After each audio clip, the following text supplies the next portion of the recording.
미소에 넌 취한 것 같아 자꾸만 웃으며 Hello. 어린아이 장난 Hi. It's been 2-3 weeks. I've been busy with events and deadlines. That's why the video I uploaded last week, the week before that, were of my performances.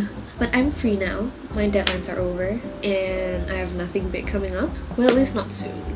So I decided to film Get Ready With Me while I talk about my experience with insecurities. This is my experience and I simply want to share. I will try my best to not hurt anyone with my words. I'm going to look over here because this is where my mirror is. So now I would say that I'm a confident person. Of course I have my bad days, but I'm overall very secure with myself. But back then I remember that I had quite a lot of things about my body that I wanted to change. I forgot to clip my hair.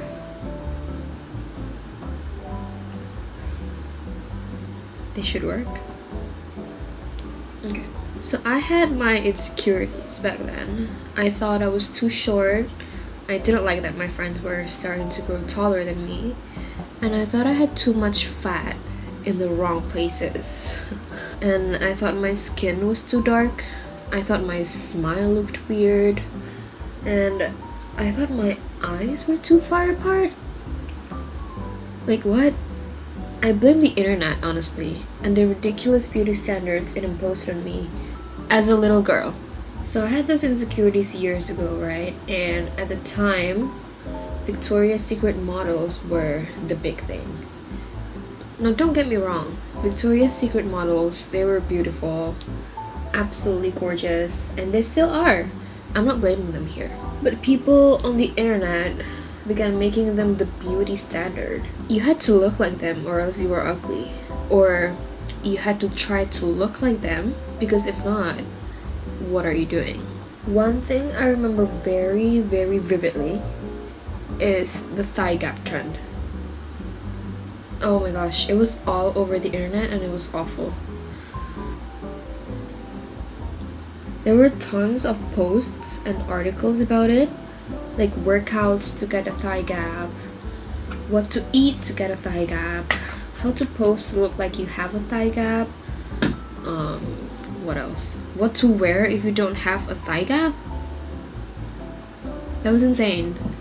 Now eventually the trend kind of faded away and I began to realize that this was not a good mindset, especially while growing up, because that kind of mindset sticks to you. I realized that everyone has their own bodies and every body is beautiful, but somehow I just couldn't grasp the concept that my body was beautiful. My body. And then from that point on, I started my self-love journey. The first thing I did was acceptance. Accepting myself and how I look. So I told myself, yes, I am short. Yes, I have thick thighs. Yes, I have bunny teeth. Yes, I have a big forehead. And that's fine. There's nothing wrong with these features. Nothing wrong at all. So I tried to get into the mindset of it is what it is. And I can't change it. That's just how my body looks like. I will accept this fate of having this face, this body, this color, and these other features that I have. That's the first thing I did. Acceptance. Let me just finish my eyebrows. And then after acceptance, the second thing I did was compliments. It was compliments from me to me. I would look at myself in the mirror and say, hey, I'm so pretty. And wow, look at my skin color, so gorgeous, and my bunny teeth are so cute. And I repeated that every day until I believed it. The real fake it till you make it. So I tried to give positive words of affirmation to my brain because I believe that our brain is very sensitive and it can make everything we think of ourselves come true. So I decided to speak nicely to myself so that my brain made me beautiful. And then after compliments, third thing I did was self-care. You know what, let me just concentrate for a little bit. Self-care, and this includes skincare, body care, hair care, and even makeup and fashion. And technically, I also did self-care at the same time when I was still doing the acceptance and compliments process. I did it simultaneously. Not after the first and second step. Let me just do this first. So I started to learn about my skin tone, about my skin type, what colors I like on myself. That's for makeup and clothes. And my hair type, what treatment makes my hair feel and look better. Hold on.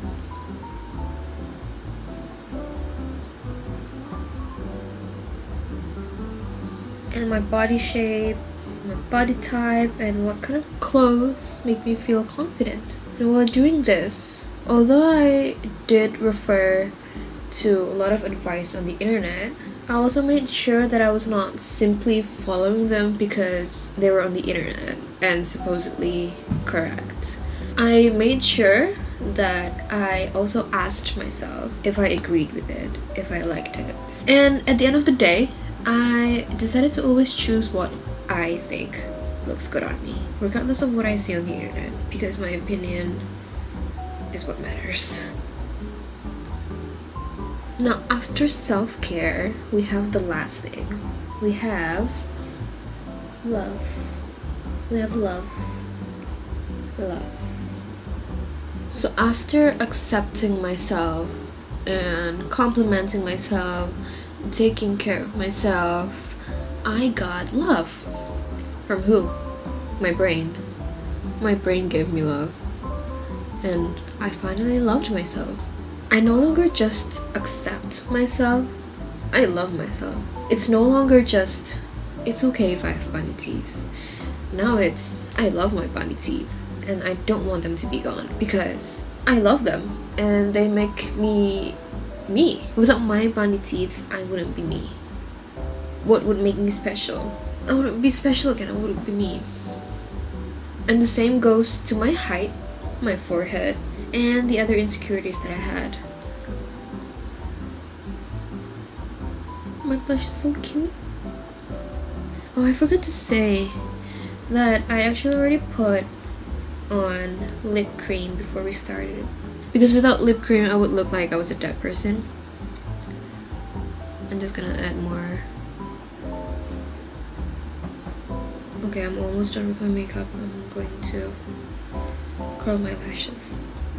So sharing my story in this video, the whole experience sounds so easy and short, but in reality, I could only love myself after a long journey of more than 6 years. It started when I was just a middle school student, and I could only fully love myself when I was in my first year of uni. It was definitely not a linear process, and there were lots of up and down. And even now, when I consider myself as a confident person, I still have bad days where I feel insecure about certain parts of my body, or my face, or my hair. But I know those days are temporary. I think I'm going to add more blush because I broke my blush. I'm going to fix that later. Anyways, what was I saying? I wanted to share a message through this video that I am beautiful and so are you. That was my story of how I handled my insecurities and learned to love myself. If you're going through a similar experience right now, I want you to know that you're not alone, and I want you to know that you are beautiful. And I hope that soon you'll be able to see your beauty through your own eyes. I guess that's it. If you have any questions or comments or advice, you can tell me in the comment section below, but please be nice. Thank you for staying until the end, and I hope to see you in my next video.